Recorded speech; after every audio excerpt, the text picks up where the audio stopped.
Hi everyone, it's your boy Zach, and this is my review of Annihilation, a two-part movie made by completely different everything. Oh my gosh! So this movie was weird, but it's not weird in the way that it thinks it's weird, or I'm not even sure that it cares. So.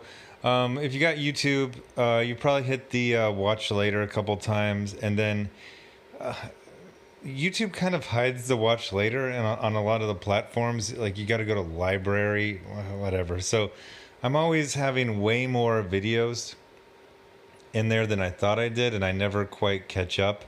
And the other thing is, by the time I get to them, usually I hit watch later like 6 months ago. So it's there's a lot of stuff that's just a passing fancy in there. So apparently 6 months ago, I was really into Prometheus and Alien Covenant because oh my gosh, I have so many videos on that. So I'm just working my way through them while uh, I'm driving. And one of the things, Ridley Scott's his Alien, last two, Prometheus and Alien Covenant, have been pretty controversial. But one of the things when you listen to these videos, and these are people who are really into them, is you do see there's thought, a lot of thought behind them. The problem is that Ridley doesn't write his own stuff, which means you can tell he has a lot of meetings where he says, I want this and I want this and consider this and put this in. And then those points are in all of his movies, and those points connect to his other movies, and they're pretty cool. But then the problem is that there's the stuff in between. It's not just 2 hours of Ridley Scott lore on the Alien universe. It's, oh, okay, so we introduced these pretty mediocre characters, and now we gotta knock them down by one. Okay, whatever. They're in the shower. But I was thinking about that while watching this because I remember it got actually pretty good reviews. But I also remember it was one of those weird things where people talk about it and then don't say a lot. They just say, "Oh, you got to see it." But there's a lot of shill. We have a shill bias media, so whatever. The main thing I remember when it came out, they were like, "This is really good, but something women, and people aren't seeing it because of women." And it's like, no. First of all, the advertising for it was trash.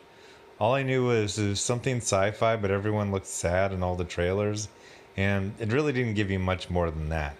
What this is a YA novel for adults. It has all of the tropes and traits and simplicity and overly dramatic but empty tone that I've seen in most YA things I've encountered, adapted into movies. So, and the whole women angle is not explained in any good way, and it's okay. So it's a basic sci-fi phenomenon. An asteroid comes down and it hits an area near the ocean, and it changes things, and people have to go in to investigate. And when people go in, weird things happen to them, and then you got to investigate even more investigatier.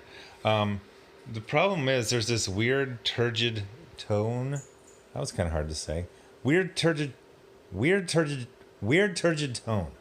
There's a weird turgid tone to the entire thing, and everyone acts like aliens before they encounter aliens. So you got Natalie Portman and Oscar Isaacs as the most loveless couple I've ever seen in any movie.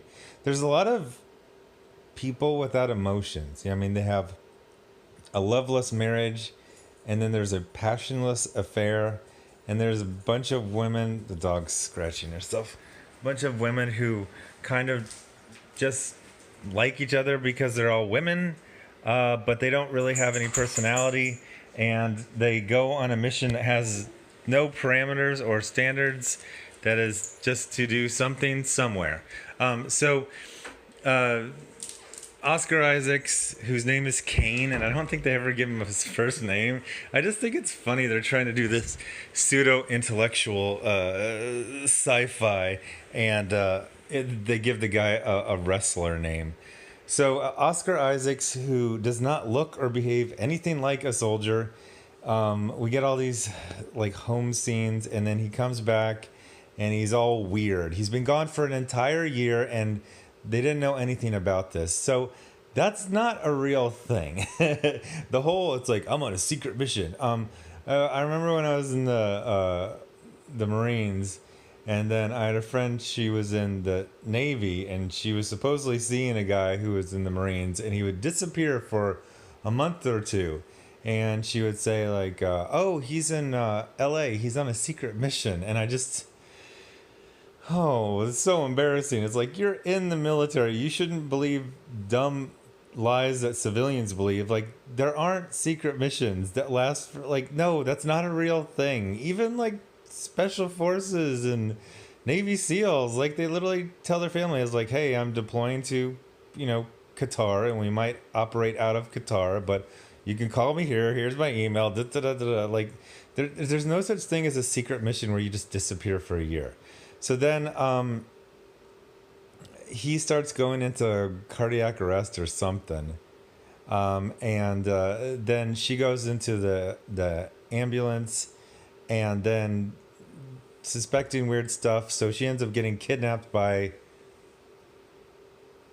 someone. She ends up in a prison, and Jennifer Jason Leigh is there playing a character named Ventress, which really annoyed me because Asajj Ventress was introduced like 10 years ago, and this is based on a novel that came out in 2014, so everyone knows that's a villain name. And then she first is presented as kind of villainous, and then not really at all. She, Natalie Portman, I can't believe I can't remember her. Lena? Yeah, Lena is asking for, she's like, I want to see my husband. But do you? Because you never really seemed interested in him at all. And then she's like, we're not, oh, you can't see your husband. And then they're like, I want to see a lawyer. She's like, oh, you're not going to be able to see a lawyer. So she's basically trapped. And then she goes, oh, I'm a scientist too. I'll go investigate the thing that you won't tell me about. Cool. And then they go, okay, cool. Yeah, no problem. And then how do they know this isn't just a fake out for her to just like, hey, I'm totally on your team. Oh, by the way, I need to get something from my house. Never comes back. So then they introduce her to her team, and her team is all women. And the one sentence that they give for her team being all women is that all the other teams they sent were men, and it didn't work. Now, this is science fiction, so you could work it where there's this entity and it responds very negatively towards men, and for women it either has a neutral or positive. But no, that has nothing to do. It's just a stupid conceit that comes out of nowhere, and it's like, okay, so you're like 4 women. Oh, I bet they're like super badass. No. One of them was just an EMT. There's 2 types of scientists. Everyone has like this really bland personality except for one, the girl from Jane the Virgin. And one of them is like a cutter. Oh, and Jane the Virgin is a lesbian, and she hits on Natalie Portman like 3 minutes after she meets her, like in front of other people. And then they're like, she's like, hey, had to shoot my shot. It's just weird because nobody had any human emotions in this whole thing except for her. You had a loveless marriage, a passionless affair, and then Jane the Virgin wants to de-virginize Lena. Like, okay, whatever. So then they're just talking, and they're like, oh yeah, hey, so we've been here like 10 months. Yeah, this job's weird. So yeah, so we're going into the Shimmer in 6 days, and everyone who's ever gone in there has died. So that's weird. Like, they aren't in stark terror. Also, they're not being forced to do this. It sounds like this is just some government contracting job they took. Like, you can't quit, or you can't just say no. Oh, hey, oh, my spleen. Oh, my spleen hurts. Oh, I can't go in. My spleen hurts. Like, they're not in the military. Yeah, they seem to be confined to this area, and then they throw out this one sentence explanation. It's like this pretty large area of a coastline, and they even say there's like a state or a national park inside this Shimmer area. And they also do this thing. It's like, the area is growing, but then they say it's been like 4 years, and it doesn't seem like it's grown very much. Also, they're like, oh, we told people there was a something here, and no one, everyone stayed away. It's like, really? No cameras, no planes flew over, nobody ever goes, hey, remember the state park we used to go to? Oh yeah, there's a something leak. Really? That's weird. It's not in the news. Yeah, it's been closed for 4 years. Really? That doesn't attract a lot of journalists? Whatever, stupid. So then they give. Oh, so Natalie Portman was in the military, even though she never seems like it. And I've seen, she holds a gun like someone who doesn't know what a gun is. She's like, what is this? Like a remote control? Is it a water hose? I don't know what this thing is. So they give her like an M4 variant with no optics and nothing, no attachments. It's just like a stripped down M4. It's like just basic. And then they hand it to her and these other three women who have no military training, and they go just like, go out there and see things. Just wow, just I don't know, die or not die, become a monster, something. So then they go out there and like the first hour is so bad. The second hour is okay. The first hour took me forever to watch. So it literally looks like a bunch of work acquaintances who have never hung out in real, like outside of work. They got a Groupon for a camping trip. Like they got all this camping gear and they're just kind of like, then there's a scene, then the next scene is they're waking up in tents. And I go, wait, isn't this a really dangerous area? And you just like went to sleep in your tent with no guard. And then everyone's like, oh, hey, what's up? Oh, there's tents. Oh, hey, a lot of our rations are gone. It seems to indicate we've been here for like 4 days. I'm like, well, that's kind of cool. It like messes with your head. And then that's never brought up again. And then so they start going around and they meet monsters, but it's like this really languid pace. So the spoiler is, in this area called the Shimmer, every single thing is refracted. Light's refracted, radio waves are refracted, and DNA is refracted. I don't think you could refract DNA. I think that just means that everything's weird and everything gets changed in this area, which is fine. So they start seeing these weird plants. My favorite thing was a plant that took some human DNA, so it formed into the shape of a human. That was pretty cool. That was like one of the scenes I liked. But anyway, it's just these 4 gals with a Groupon to go have the world's worst camping trip, and like they behave like they have no military training. Well, the one that's supposed to have some doesn't act like it. They get in these like really low T encounters with monsters, and they kind of die, and they all kind of seem kind of fine. They're like, oh, we're totally gonna die one by one. The only person who has any like humanity is Jane the Virgin, and she starts to freak out, and you can't tell if she's freaking out because she's going insane or if she's freaking out because she's the only person with regular human emotions. There's a cool scene where this really blah chick comes back and she's transformed into a giant boar or something, but then when she screams, it's her old human voice. That was kind of cool. But then it's one of those things where it's like the characters are reading the script. They're like, don't move. I'm like, what? This is a completely new hybrid animal. You can't predict anything about it. Yeah, I know there are some animals where, you know, don't move is the proper thing, but you just pulled that out of the script. Are you reading the script? Is that what you're carrying in the backpack? Is it the script? Is it all the different versions of the script in there?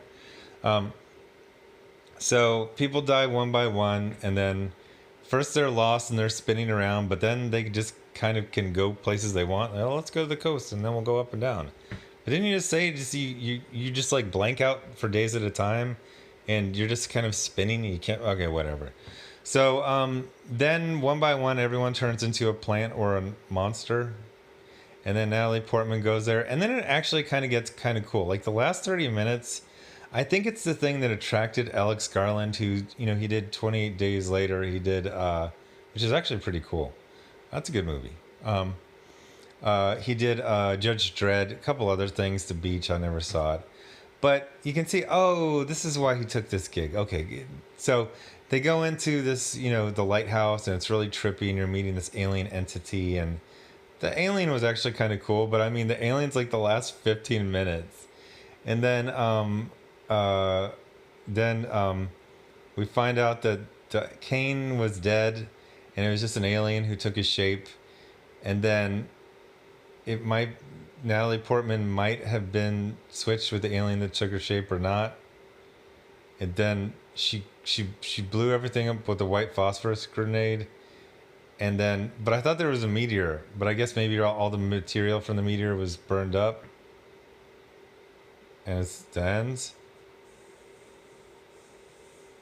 Yay.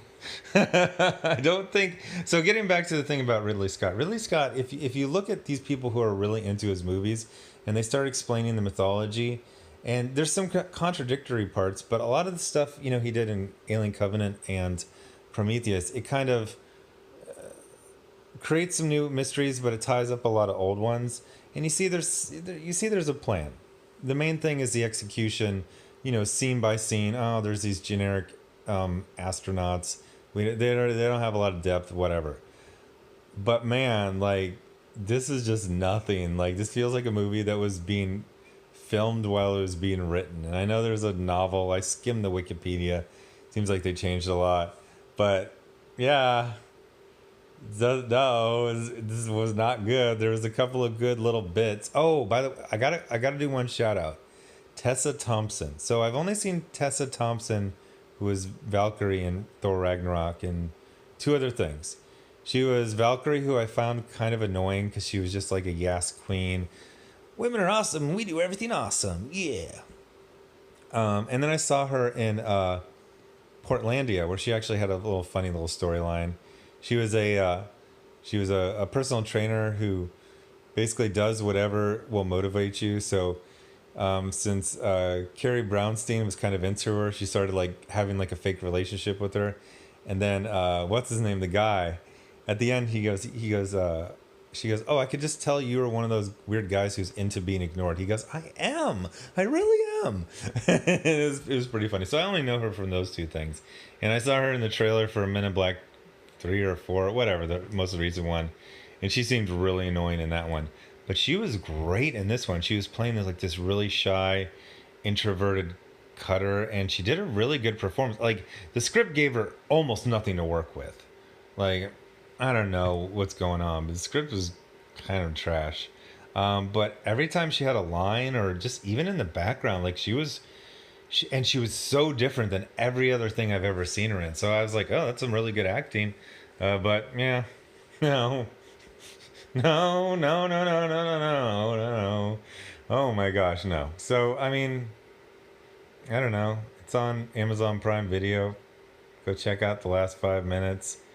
You didn't blow my mind. You just kind of bored me and confused me, and I don't know. Last 15 minutes were kind of cool.